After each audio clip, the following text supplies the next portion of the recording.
Obat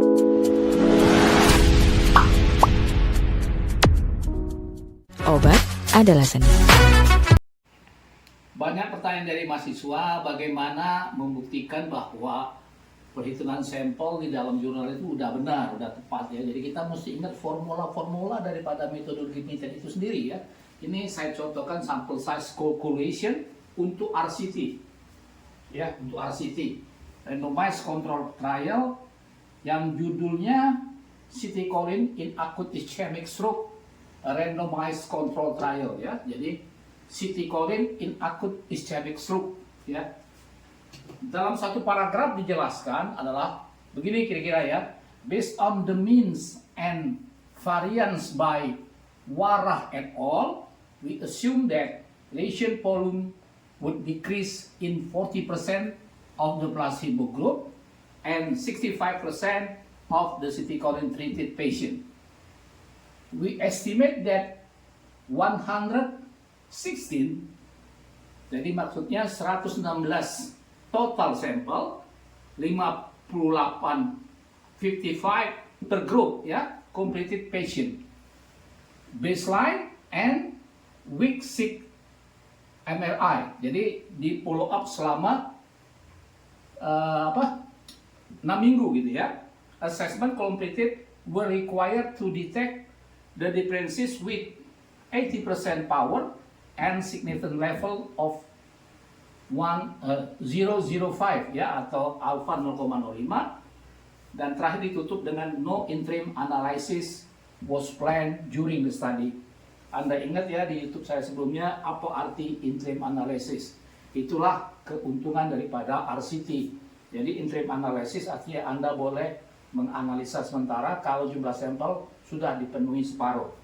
Jadi kita mesti ingat kalau RCT sesuai dengan anjuran daripada kalau kita ikut GCP ya melalui FDA itu dianjurkan rumus J. Pocock ini ya.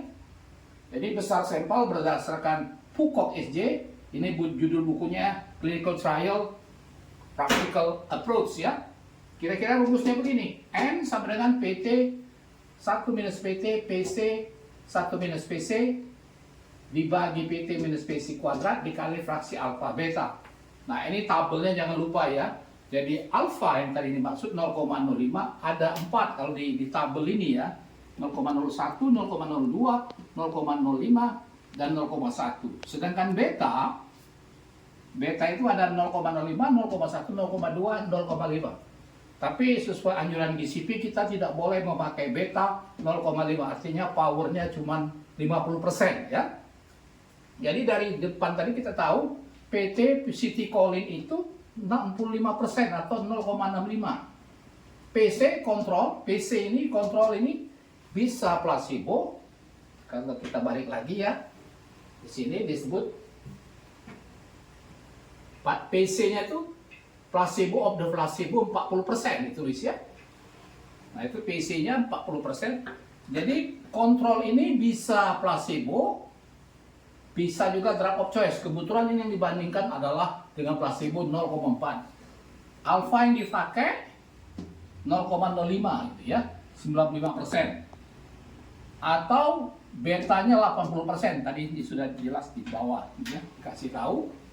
With power 80% and significant level 0,05. Jadi kalau kita tarik alfanya 0,05, powernya 0,2, jadi di 7,9 ini ya. Jadi kita lihat di sini. Ya. Alfanya 0,05, betanya powernya 0,2, jadi ketemunya di 7,9. Ya. Jadi bisa kita tulis nanti fraksi alfa beta sama dengan 7,9 ya. Oke. Jadi ini sudah bisa saya hapus ya. Jadi kita ngetes apakah betul ya sesuai dengan asumsinya tadi bahwa sampel yang dibutuhkan adalah 116 atau 55 per grup ya. 55 N itu artinya per grup. Jadi kita masukin saja 0,65 PT-nya ya. 0,65 1 kurang 0,65 PC yang dipakai 0,4 atau 40%, 0,4 dikurang 1 kurang 0,4 ini 0,65 dikurang 0,4 kuadrat dikali fraksi alfa betanya 7,9 ini ya. Jadi kita masuk semuanya, dapatlah nanti terakhir 3,4765 dibagi 0,625 itu 55. Dan biasanya untuk menghindari drop out itu kita tambah 10% sampai 20% ya, sehingga 58. Jadi dibulatkan untuk dua kelompok 116. Oke? Jadi itu dulu, jadi begitu cara mengecek. Jadi jangan lupa rumus Stewart-Pocock ini gitu ya. Apakah betul yang dipakai itu jumlah sampelnya sesuai dengan apa yang ditulis ya. Itu dulu, mudah-mudahan bermanfaat. Ya, terima kasih telah menonton. Silakan share, silakan di subscribe, follow, like, and share, dan ciao. Terima kasih.